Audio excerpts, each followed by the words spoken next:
Right breaking చూస్తున్నాం. కేరళ వాయనాడ్లో భారీ వర్షం కురిసింది. వాయనాడ్ టన్నెల్ ప్రాజెక్టు ప్రదేశంలో ఒక్కసారిగా కొండ చర్యలు విరిగిపడ్డాయి. వాటి కింద 30 నుంచి 50 మంది చిక్కుకుపోయినట్లు అధికారులు అంచనా వేస్తున్నారు. ఎన్డీఆర్ఎఫ్ బృందాలు రంగంలోకి దిగి చిక్కుకున్న వారి కోసం రెస్క్యూ ఆపరేషన్ చేపట్టాయి. వర్షం కారణంగా వాహనాలు మట్టిలో కూరుకుపోయినట్లు తెలుస్తోంది. సీఎం సతీశన్ ఈ ఘటనపై అత్యవసర సమావేశం నిర్వహించారు. స్క్రీన్ పై ఎక్స్క్లూజివ్ విజువల్స్ మనం చూస్తున్నాం. ఏ విధంగా కొండ చర్యలు విరిగిపడాయో ఐ న్యూస్ స్క్రీన్ పై మనం చూడొచ్చు. సో ఒక్కసారిగా అక్కడ కొండ చర్యలు విరిగిపడ్డాయి. ఇక సహాయక చర్యలను అయితే ఎన్డీఆర్ఎఫ్ బృందాలు ముమ్మరం చేసిన పరిస్థితి అయితే కనిపిస్తుంది. ఆ శిథిలాల కింద చిక్కుకున్న వారి కోసం రెస్క్యూ ఆపరేషన్ అయితే కొనసాగుతుంది.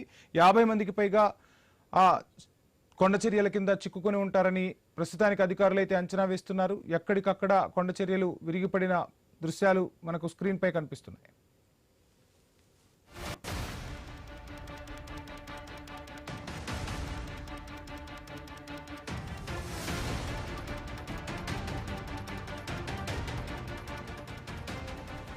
కేరళ వాయనాడ్లో భారీ వర్షం కురిసింది. వాయనాడ్ టన్నెల్ ప్రాజెక్టు ప్రదేశంలో కొండ చర్యలు విరిగిపడ్డాయి. వాటి కింద 30 నుంచి 50 మంది చిక్కుకుపోయినట్లు అధికారులు అంచనా వేస్తున్నారు.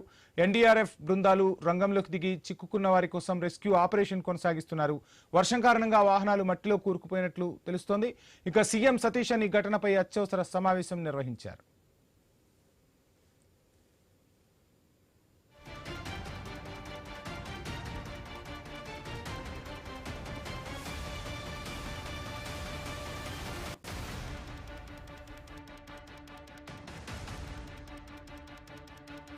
కేరళలోని వాయనాడ్లో భారీ వర్షం కురిసింది. ఒక్కసారిగా కురిసిన వర్షానికి వాయనాడ్ టన్నెల్ ప్రాజెక్టు ప్రదేశంలో కొండ చర్యలు విరిగిపడ్డాయి. వాటి కింద 30 నుంచి 50 మంది వరకు చిక్కుకుపోయినట్లుగా అధికారులు ప్రస్తుతానికి అంచనా వేస్తున్నారు. ఎన్డీఆర్ఎఫ్ బృందాలు అక్కడికి చేరుకున్నాయి. ఇక ఎన్డీఆర్ఎఫ్ బృందాలు రెస్క్యూ ఆపరేషన్ అయితే కొనసాగుతున్నాయి. ఇక కొండ చర్యల కింద చిక్కుకున్న వారి కోసం రెస్క్యూ ఆపరేషన్ అయితే ప్రస్తుతానికి కొనసాగుతుంది. వర్షం కారణంగా వాహనాలు మట్టిలో కూరుకుపోయినట్లు అధికారులు తెలియజేస్తున్నారు. సీఎం సతీశన్ కూడా ఈ ఘటనపై ఒక అత్యవసర సమావేశం నిర్వహించినట్టుగా తెలుస్తోంది.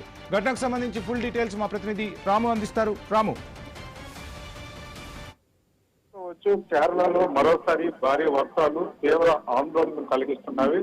ముఖ్యంగా వైనాడు జిల్లాలో కొనసాగుతున్న ఎడతెరపు లేని వర్షాల కారణంగా భారీ కొండ చర్యలు విరిగిపడ్డాయి. ఈ ఘటనలో కోజికోడ్ వైనాడు జంట సొరంగం మార్గం నిర్మాణ ప్రాజెక్టు వద్ద చోటు చేసుకుంటే అయితే కొండ చర్యలు ఒక్కసారిగా కూలిపోవడంతో అక్కడ పనిచేస్తున్న కార్మికుల యంత్రాలు వాహనాలు మట్టిలో చిక్కిపోయేవి. ప్రాథమిక సమాచారం ప్రకారం 30 నుంచి 50 మంది వరకు కార్మికులు శిథిలాల కింద చిక్కిపోయి ఉండవచ్చని అధికారులు అయితే అంచనా వేస్తున్నారు. అయితే ఈ సంఖ్యపై అధికారికంగా ఇంకా స్పష్టత ఏమీ లేదు. అయితే భారీగా మట్టి రాళ్లు కుప్పకూడడంతో రెస్క్యూ బృందాలు సహాయ చేయడానికి కూడా కొంత కఠినంగా మారుతున్న పరిస్థితి కనిపిస్తుంది. అయితే సమాచారం అందుకున్న వెంటనే జిల్లా యంత్రాంగం, పోలీసులు, అగ్నిమాపక సిబ్బంది, ఎన్డీఆర్ఎఫ్ బృందాలు ఘటనా స్థలానికి చేరుకున్నవి. భారీ ఎక్సలేటర్లు, జేసీబీలు, ఇతర యంత్రాల సాయంతో అయితే మట్టిని తొలగిస్తున్న పరిస్థితి అయితే కనిపిస్తుంది. ఆ చిక్కుకున్న వారి కోసం అయితే గాలింపు చర్యలు చేపడుతున్నారు. అయితే ఎడతెరపు లేకుండా కురుస్తున్న వర్షము ఇంకా నేల ఇంకా జారే పరిస్థితుల్లో ఉండడంతో సహాయ చర్యలు అంతరాయం ఏర్పడుతుందని, అయితే కొండ చర్యలు కూడా విరిగిపడుతున్న పరిస్థితి అయితే ప్రస్తుతం కనిపిస్తుందో ఈ యొక్క వర్షాలు తగ్గితే కానీ సహాయ చర్యలు చేయలేవని అధికారులు చెప్తున్న పరిస్థితి కనిపిస్తుంది. అదే టన్నల్ నిర్మాణ ప్రాంతానికి వెళ్లే మార్గం పూర్తిగా దెబ్బతిరడంతో రెస్క్యూ బృందాలు కూడా చేరుకోవడంలో కొంత ఇబ్బంది ఎదురయ్యే పరిస్థితులు కనిపిస్తుంది. అయితే ఇప్పటికే ఈ ఘటనపై కేరళ ముఖ్యమంత్రి అత్యవసర సమీక్ష నిర్వహించారు. సంబంధిత శాఖ ఉన్నతాధికారులతో పరిస్థితిని ఎప్పటికప్పుడు సమీక్షించి ప్రాణ తగ్గించేలా యుద్ధ ప్రాతిపదికన సహాయక చర్యలు చేపడుతున్నారు. అయితే అవసరమైతే అదనపు ఎన్డీఆర్ఎఫ్ రాష్ట్ర విపత్తు నిర్వహణ బృందాలను కూడా రంగంలో దించాలని ఇప్పటికే అధికారులకు అయితే సూచించారు. అయితే గత ఏడాది వైనాడుకు సంబంధించిన భారీ కొండ చర్యల విపత్తు ఇంకా ప్రజల మధ్యలో ఉండగానే ఇప్పుడు మరోసారి ఇదే ప్రాంతంలో ఇలాంటి ఘటన జరగడం తీవ్ర ఆందోళన కలిగిస్తుంది. అది నిరంతరం వర్షాల నేపథ్యంలో కొండ ప్రాంతాలు నివసించే ప్రజలు అత్యంత అప్రమత్తంగా ఉండాలని వాతావరణ శాఖ హెచ్చరించింది. వైనాడుతో పాటు ఉత్తర కేరళలోని పలు జిల్లాల్లో కూడా భారీ నుంచి అతి భారీ వర్షాలు హత్యలు కొనసాగుతున్నాయి. అయితే నదులు, వాగులు ఉప్పొంగే అవకాశం ఉండడంతో లోతట్టు ప్రాంతంలో ఉన్న ప్రజలను సురక్షిత ప్రాంతాలకు ఇప్పటికే అధికారులు అందిస్తున్న పరిస్థితి కనిపిస్తుంది. అది ప్రస్తుతం రెస్క్యూ ఆపరేషన్ యుద్ధ ప్రాంతాలను కొనసాగుతుంది. శిథిలాల కింద ఎంతమంది ఉన్నారు, ఎంతమంది సురక్షితంగా బయటకు తీసుకొచ్చారు, వాటిపై ఇంకా స్పష్టత అయితే ఇవ్వలేదు.